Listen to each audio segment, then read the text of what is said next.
you guys doing? I'm over here in Nashville, Tennessee with the Shaners that have moved all the way from California to come here. There is a church already existing that planted a few years ago, but now they're here and they've changed up a lot of things, but they're also moving forward on the foundation of it. But my question to you guys, moving out of one state to another, what has helped you guys before you left, and then what has helped you guys since you guys have been here? I think for me, this move has been like the first move that I've made after lots of prayer.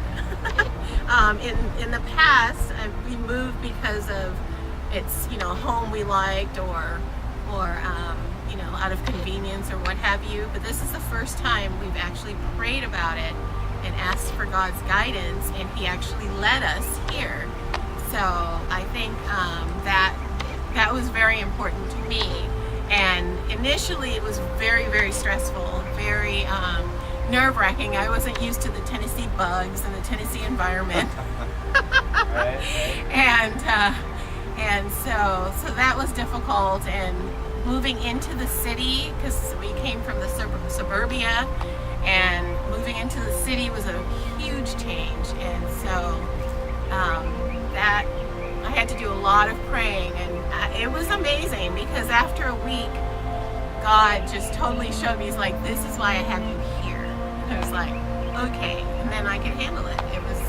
It was like a crazy instant transformation. So that was a blessing. I tell people now it's very difficult for me to even talk about moving because I get emotional about it, because I see the children and I see their family, and it's sorry. That's good. So I heard a lot of change, difficulty, but it was prayer that helped you out. Yes. Tim, what has been, like, I want people to watch this to really count the cost. What has been one of the big costs that you've had to do in this move? Well, first, it was us coming here was not an opportunity.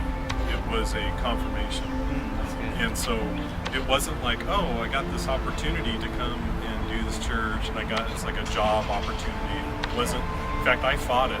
I fought it for at least 6 months when a pastor had spoken really prophecy into our life and said, this is going to happen. I fought it and I fought it and fought it, but what God is always faithful is to confirm it. And He confirmed it about 1,000 different ways, so it became very clear. So, the cost was, I gave up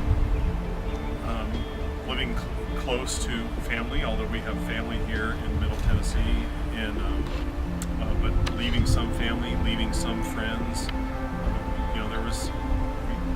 I grew up in California, so for me I had to leave that area. I mean, I still think about, wow, it's 2,000 miles away. But other than that, just more kind of like what you would imagine. But like I said, it was that opportunity. It wasn't really the opportunity, it was the confirmation that we had to move here. With this, has this, it could either divide or bring together. Has this divided or helped? And I know your kids are here and everybody else, but in your marriage, how has this in your marriage affected your marriage? Well, we have to stay together because I'm glad. Thank God. We have to draw close, because if ministry is hurting, it can affect our marriage. But on the same token, if our marriage is hurting, it affects ministry. Yeah. And so when God has really spoken to me, even just lately, my job is really, as a pastor, is to love my wife. And I mean, it's great, like, to give correct messages and be pastoral and loving for my guys, but my number one thing is to love my wife and love the kids. That's good. And we got into some battles, arguments. Well, in the beginning, we were like trying to figure out, each our place and figure out what we were doing and how. And initially, I think I was like very concerned, about, oh, what about this and what about that? So I got caught up in, the church life, and it was right across the street from me, and I couldn't leave it outside the door. Yeah. I was constantly bringing it home, and it's right there. Yeah. And so that was really tough, being able to. And then it took me probably about maybe 6 months, and I'm like, okay, I'm not going to talk about it anymore. So And we should mention that she's involved in the ministry. It's not your, hey, honey, let's all move because you have been called. We were both called. Everyone. And my daughter's now our worship leader. Yeah. And she works with the children in the community. She works with the women in the community. And I'm doing pastor. And then Nolan is Nolan.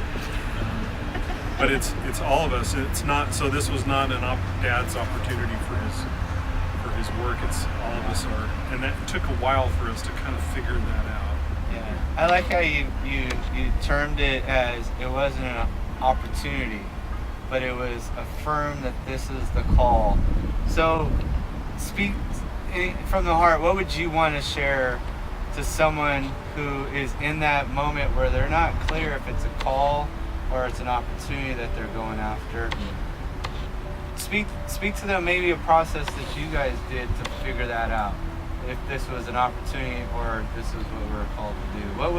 What's a general thing that you guys did that helped you in this? Well, Genesis 12 was a big affirming scripture for us when God called Abram out of the land of Ur, go. He said go. We use that word go. But then we look in the book of Acts where Saul was where the Lord came and spoke with Saul, and Saul was going to Damascus. He was already going there, and then the Lord said, go and enter the city. So geographically, Saul was going to where he was going, but his whole heart was changed. So everything in his whole motive had changed, and God completely changed him. In Abram's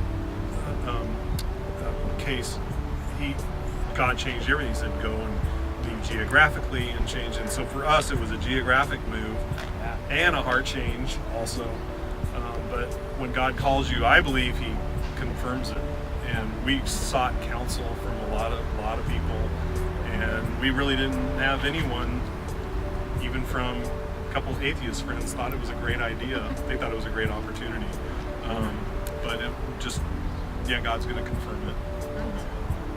Well, I appreciate you guys. You guys continue to pray for the Shaners as they're out here in Nashville. And their heart is not just for Nashville, but to multiply and regionally impact this whole area of, they call it the tri-states, or what do they call it? Middle Tennessee. Middle Tennessee, Kentucky, Alabama's down there. We got the Carolinas. Everything's right here, and so we're hoping to see it. We just want to see the South safe in Jesus' name. God bless you. Thank you guys. All right, thanks. Good job, guys.